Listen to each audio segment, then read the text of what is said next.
The morning fog clung to the tall windows of Silverton Manor like a heavy gray shroud, as if the house itself wished to hide from the world. Miss Arabella Winters stood alone in the formal drawing room, her hands folded tightly before her, her worn gray traveling dress standing out against the faded luxury around her. The chandeliers no longer shone as they once had, and the furniture carried the quiet sadness of a home that had forgotten how to be warm. At 26, Arabella wondered if accepting this position had been the worst decision of her life. The agency in Boston had warned her clearly. 5 governesses gone in less than 2 years.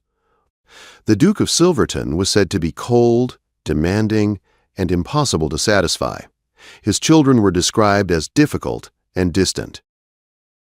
The house itself was rumored to swallow hope whole. But Arabella had no choice. Her father's gambling debts had destroyed their family name, and after his death there was nothing left for her. A woman with her education but no fortune could not afford pride. The door opened sharply, and Arabella felt her body stiffen despite her effort to remain calm. Edmund Hartwell, Duke of Silverton, entered the room without greeting.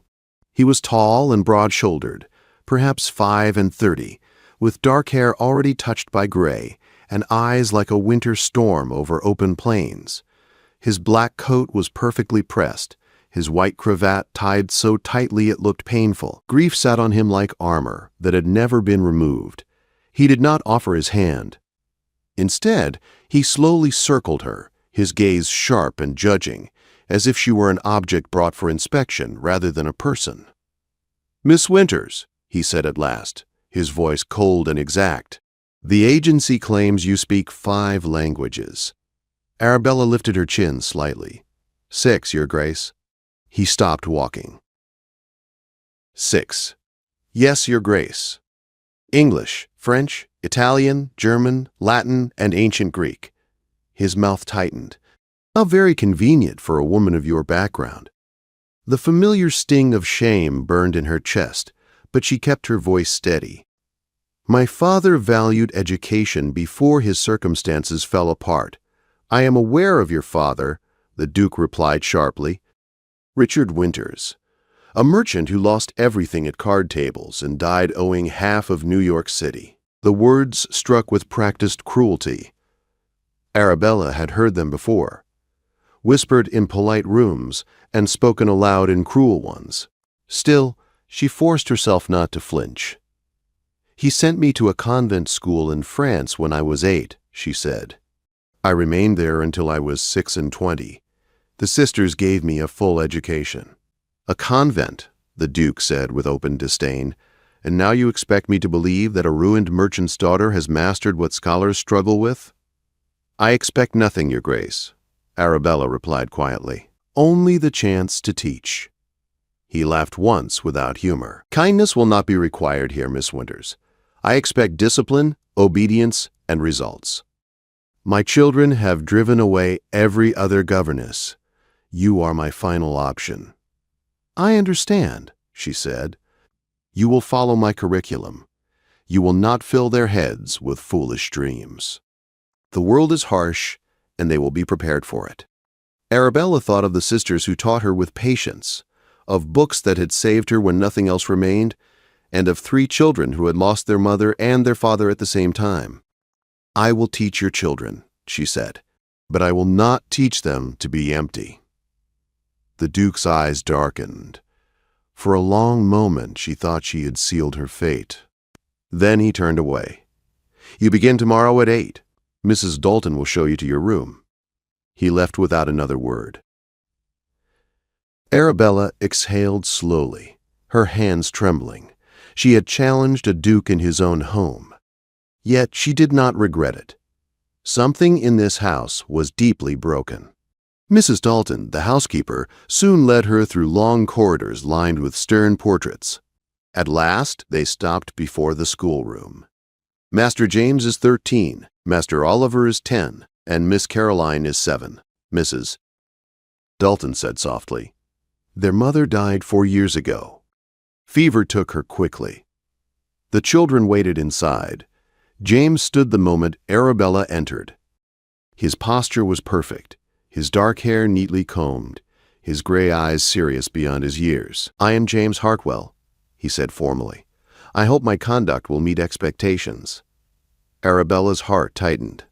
This was not a child, this was a soldier.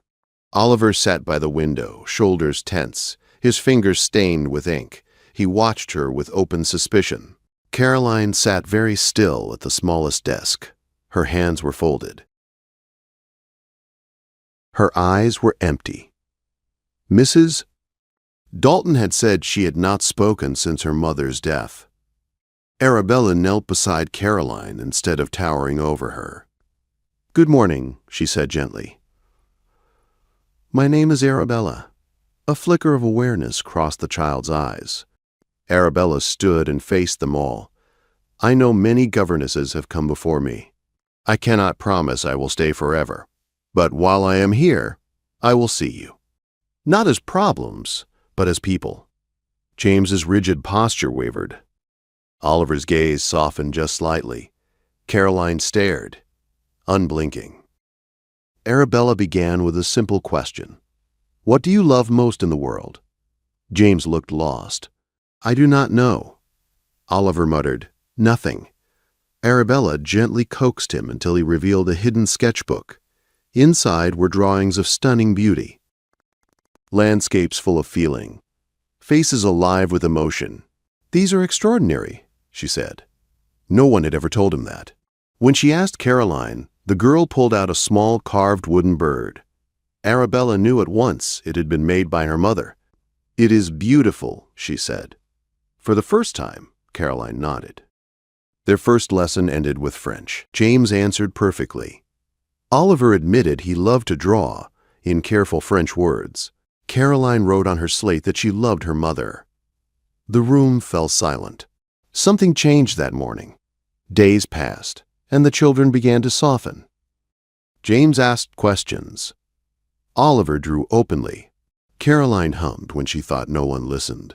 The Duke watched from the shadows, saying nothing. 3 weeks later, Arabella was summoned to his study.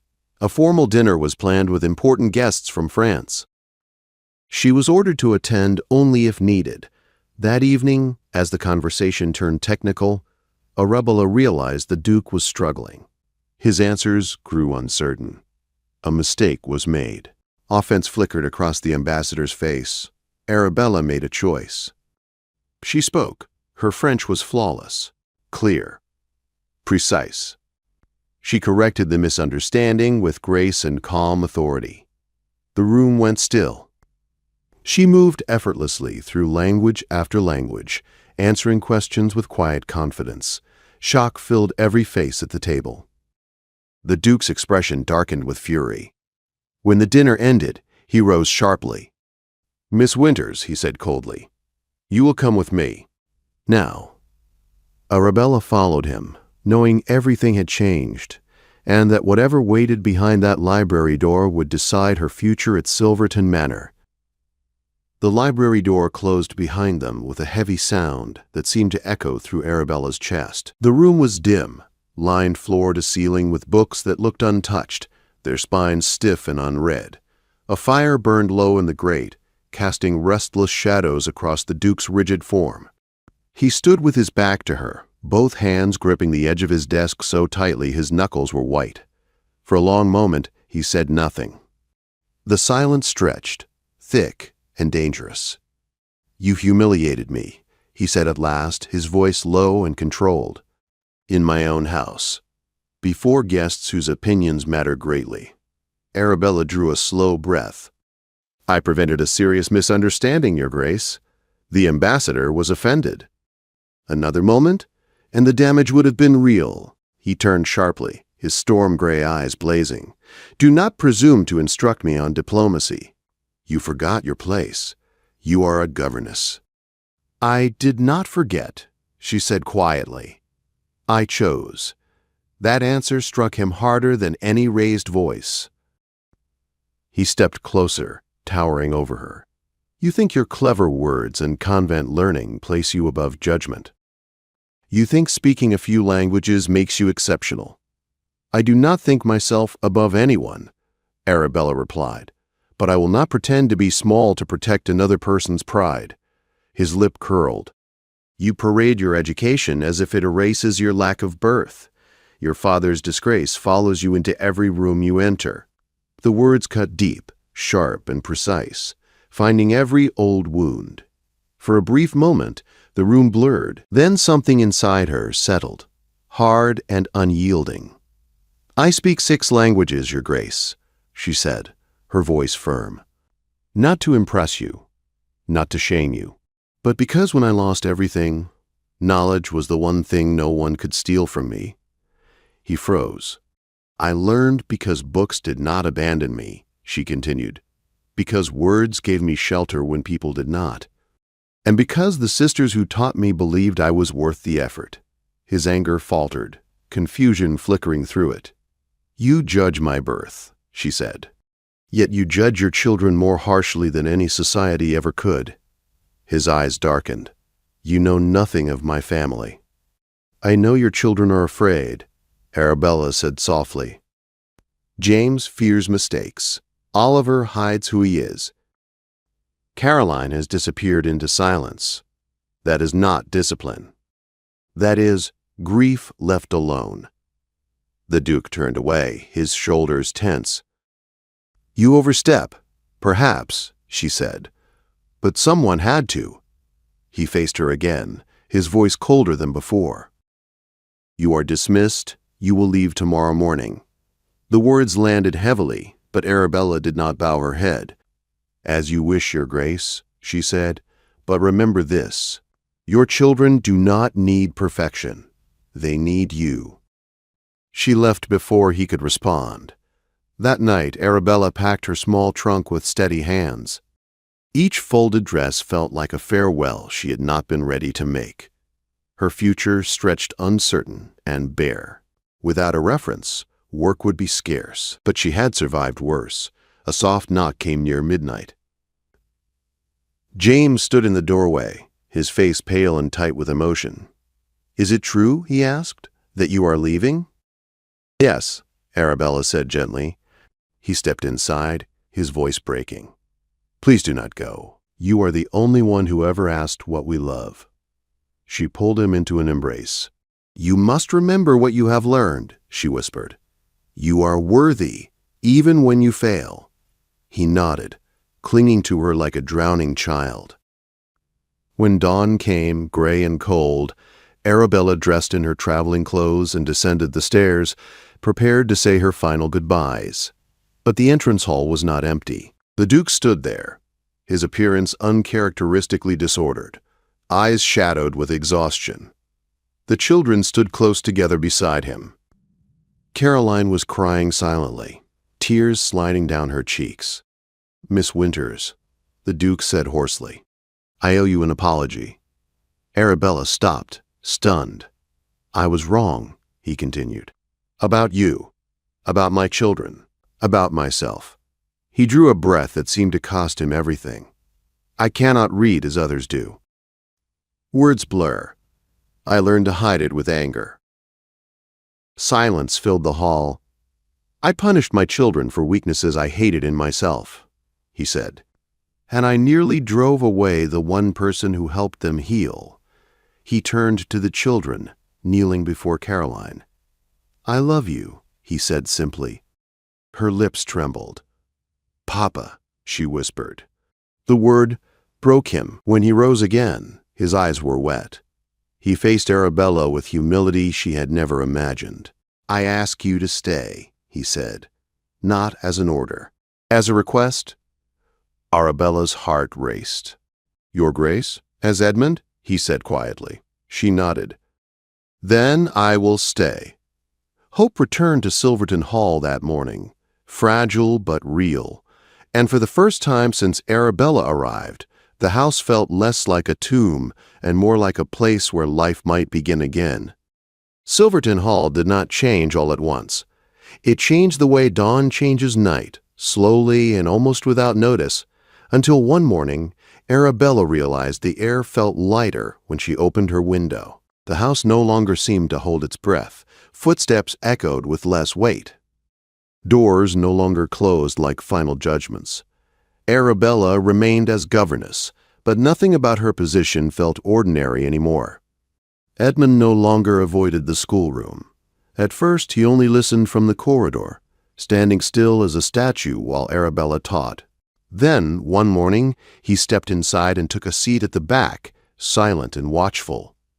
The children noticed at once. James stiffened, fear returning to his eyes. Oliver hid his sketchbook beneath his chair. Caroline froze. Arabella did not stop the lesson.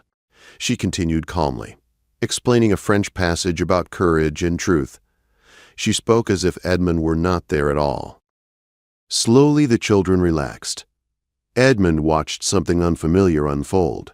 His children laughed softly. They spoke without fear. Caroline wrote on her slate and slid it toward Arabella with a shy smile. That night, Edmund asked Arabella to teach him. They sat in the library where anger had once filled the air. Arabella placed a simple book before him and spoke gently, guiding him through each word without judgment. His hands shook at first. Shame sat heavy in his chest. But she did not rush him. She never sighed. She never corrected him harshly. For the first time in his life, reading did not feel like failure. Days turned into weeks. Edmund practiced each evening. Some nights were quiet and focused. Other nights were filled with frustration and sudden anger that rose without warning. Arabella remained steady through all of it. She reminded him that learning was not weakness. The children watched their father change. James no longer jumped when Edmund entered a room. One afternoon, he made a mistake in arithmetic and waited for anger that never came. Instead, Edmund said mistakes are part of learning. James stared at him as if the world had shifted beneath his feet. Oliver began leaving his drawings out in the open. One evening, Edmund asked him to explain a sketch of the hills beyond the estate. Oliver spoke with excitement, his words tumbling out fast and eager. Edmund listened, truly listened, and praised the boy's eye for detail. Caroline began to speak in short sentences, at first only to Arabella, then to her brothers. One evening, she took Edmund's hand and led him to the garden without a word. She pointed to a bird resting on a stone wall. "Mama liked birds," she said softly. "I know," Edmund replied. "So do I." That night he wept alone in the study, but the tears did not feel like destruction. They felt like release. Society did not welcome the changes at Silverton Hall. Lady Constance arrived unannounced one afternoon, her sharp eyes sweeping over the brighter rooms and relaxed children with suspicion. "This house has lost its discipline," she said coldly, "and I see the cause stands before me." Arabella met her gaze without fear. The children are thriving. "Thriving is not the same as obeying," Lady Constance snapped. Edmund stepped forward. "They are my children, and I decide what they need." Lady Constance left in silence, but letters followed. Whispers spread. A duke too close to his governess. Children allowed opinions. A household forgetting its place. Edmund read the letters and set them aside. "I have lived by fear long enough," he told Arabella one evening as they walked through the gardens. "I will not let it rule us again." Their walks became a quiet ritual. They spoke of books, of ideas, of the future. Arabella spoke of the convent, of the sisters who taught her not just languages but patience and mercy. Edmund spoke of his wife, Rosalind, of loving her deeply and losing her suddenly. One evening he stopped walking. "I am afraid," he said simply. "So am I," Arabella replied. He looked at her then, truly looked at her, and something unspoken passed between them. Not desperation, not escape, but choice. When he asked her to walk beside him not as an employee, but as a woman he admired, Arabella hesitated only a moment. "Yes," she said. Their courtship was quiet, careful, and full of conversation rather than grand displays. The children noticed before anyone else.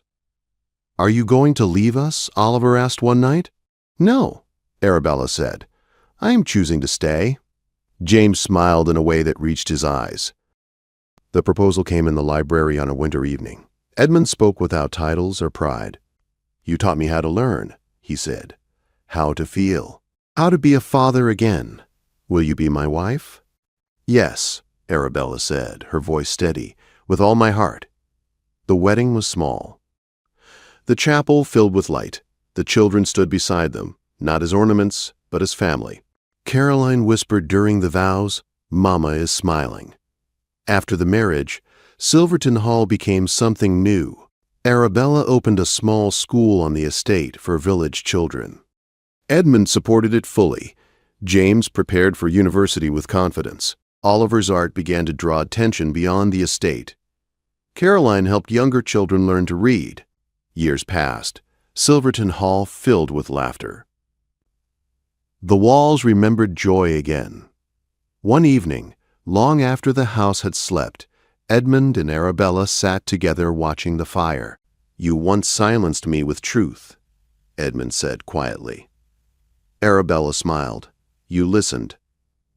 And that, he said, changed everything. The house that once held sorrow now held life, and a woman once called unworthy had become its heart.